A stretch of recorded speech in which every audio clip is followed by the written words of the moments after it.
So, andito na kami sa room ni Happy David. Ayan, kaka-admit lang niya.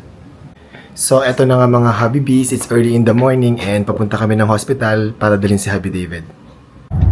On the way na kami papunta ng Makati Med. May ano nararamdaman mo? Nakabahan ako. Nakakabahan. Kaya mo yan. Kinakabahan siya. Pero, praying na maging okay ang result. Okay, iwanan na kita dito. Mag-ready ka na. And babalikan kita after 3 to 4 hours. Ha? So, nandito na kami sa recovery room. Kakatapos lang ng colonoscopy ni Happy David. And siya recovering. And kaya kami nagpa-colonoscopy kasi yung mother ni Happy David namatay sa colon cancer. So, we wanna make sure na merong early detection or preventive. Yung purpose para malaman natin kung meron. At kung meron, para matanggal na siya.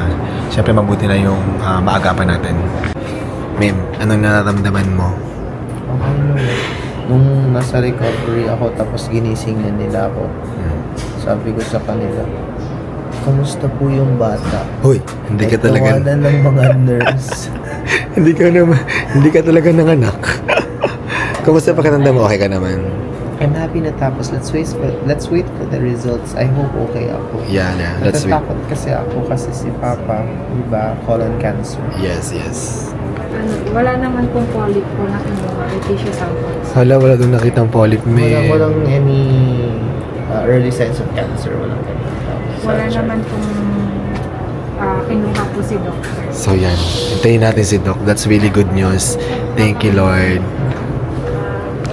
Mabilis lang ba, Mim, yung procedure? Ano naramdaman mo? Takot kasi ako dun kay Papa dati.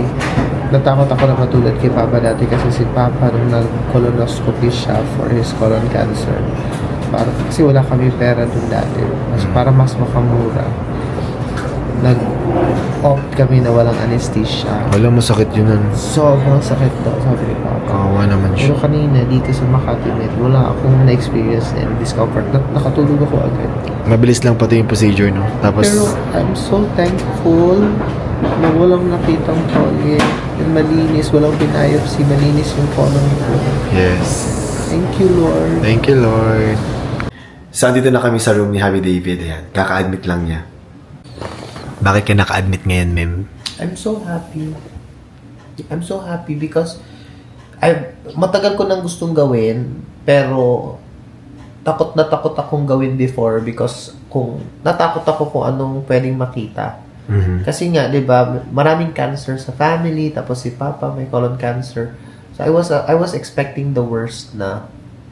Pero marami kasing nag-encourage sa akin na actually kahit nga walang familial history, kailangan talagang it's advisable, it's encouraged na magpa-colonoscopy. The more if merong history na katulad sa akin. And I'm turning 40 already next year. And sabi ko, on my 39th birthday, I wanna give myself a gift.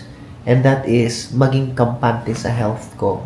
So, I said, sige na, kahit nakakatakot, I wanna do the colonoscopy. So, the doctor advised naman na magpa-admit muna kami because may mga procedures pang gagawin sa akin, mga certain procedures lang. It's all for my health pa rin. Don't worry guys, lahat ng mga nagme-message, it's nothing life-threatening, wala pong ganun. It's all for my good. And I'm just so happy sa results nung procedure kanina. My colon is clean, free from any polyps, and so I'm very healthy.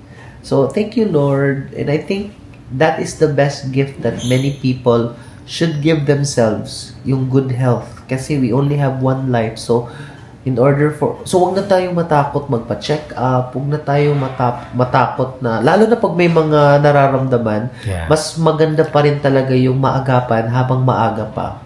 Sabi nga nila, prevention is better than cure, diba?